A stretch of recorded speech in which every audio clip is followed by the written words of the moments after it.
Hi, I'm Chris. This is the IKEA Hack Platform Bed Q&A session.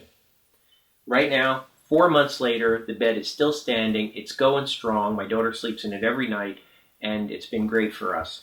If you are considering building this bed, you're going to want to stay tuned and listen to this whole video because I got a lot of questions on this video and how I built this bed and what's necessary and what can you change. I answer all those questions here for you, so stay tuned.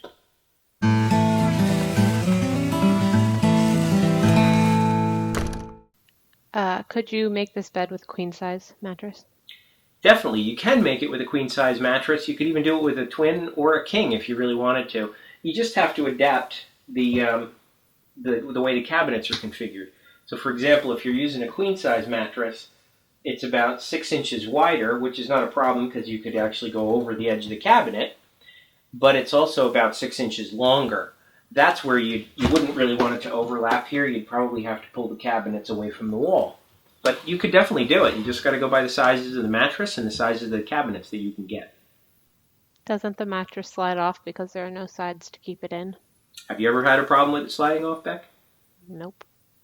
Yeah, I don't think so. Because of the slats underneath it, the way that they're spaced, when there's weight on top of the mattress, those slats hold the mattress. It's really not a concern. It doesn't slide away from the wall. How do you make the bed?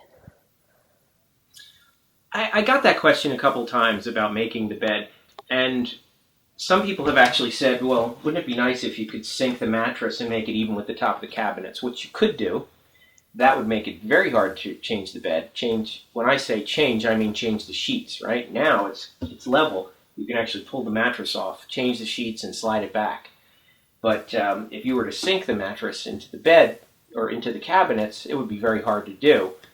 And the other thing is it would reduce the amount of space that you have underneath it. So that's one of the reasons why we left it the way that we did. Where did she get her bedding? You want to answer that? I got it online at Bed Bath & Beyond. It's Very good. actually a dorm set. So it came with the blanket and actually a hamper and pillowcases and sheets. Does it come in black? I didn't see it in black. I just saw that one. But you could check online and find out what colors it comes in. Yep. Can this be built without attaching the frame to the wall? It can actually be built without attaching the frame to the wall. I will give a link in this video that will show another platform bed that you build the bed separately, freestanding, and then you just put the cabinets around it. You don't actually use them as part of the structure. That's another alternative, and so I'll give the link to that too. And if anybody out there does try and do that, I'd love to see pictures and hear how it went. Can you nail the cabinets together instead of screwing them? Well.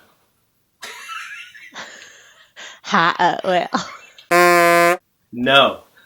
Definitely, I think you really need to screw cabinets together. If you nail them, the nails will definitely come out, so screwing is the way to go.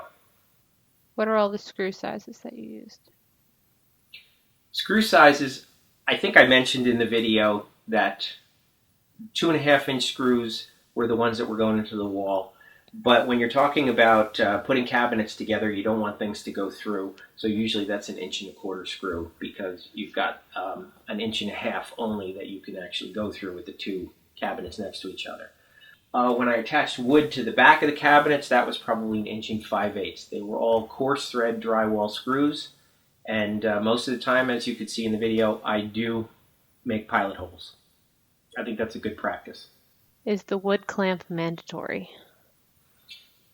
I don't think that specific wood clamp is mandatory, but usually when you're attaching cabinets together, you want to hold them together when you drill the pilot hole so that stuff doesn't get in between them, because that stuff will keep them from getting tight. How did you attach the cabinets to the ground? I didn't, actually. They are freestanding. The only thing they're attached to is the wall, and believe me, the whole thing is very solid. Would you screw them into the floor or put some kind of clamps on them? Would you recommend that? I wouldn't do that. I think that it's fine freestanding. The cabinets are wide enough and they're attached together in the corner, so it's like one big L. It's not going to go anywhere, especially being attached to the wall. How much could this hold in weight? So weight is definitely, a lot of people have made some some questions about weight, about how many people the bed would hold. I can tell you that we have tried it with 3 people. My daughter, my wife, and I tested out the bed when we first made it, and we were just laying in it, not jumping, nothing else, but it worked out fine. It is attached tightly to the wall. I'm not worried about the wall falling down, and I know it's attached to the back of the cabinets. A lot of people have said that cabinets like this are not meant to be structural the way that I've designed it. I filmed a couple of days ago something that I think you can do if you're concerned about the weight. You can definitely shore it up with some wood. Take a look at this. Let's take a quick peek under the bed to see how Rebecca's using the space and how well the bed is holding up. As you can see, all the wood is intact and the screws are still tight, both in the wall and in the cabinets. If, however, you are one of those who believe this design puts too much faith in the cabinet's particle board to support the bed, you can add solid wood supports from the floor to the bed frame so you aren't depending on the particle board for structural support. To do this, carefully measure the distance from the floor to the bed frame structure along any point that you feel should have extra support. I'm starting with the area beneath the 2x4 center rail because it bears most of the weight.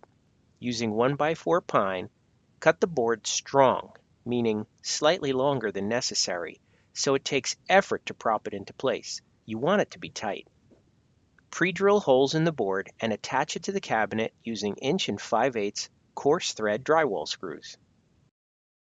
This tweak effectively transfers the weight of the bed to the floor using solid wood instead of depending on the cabinets. There were so many questions that I had to split this into 2 parts. Coming up in part 2, we'll talk about the philosophical debate on IKEA quality, how to break a step and how to fix it, and the sturdiness of the bed for nocturnal activities. Visit my website, handydad.tv, for more great ideas, and subscribe to be the first to know when new videos are posted.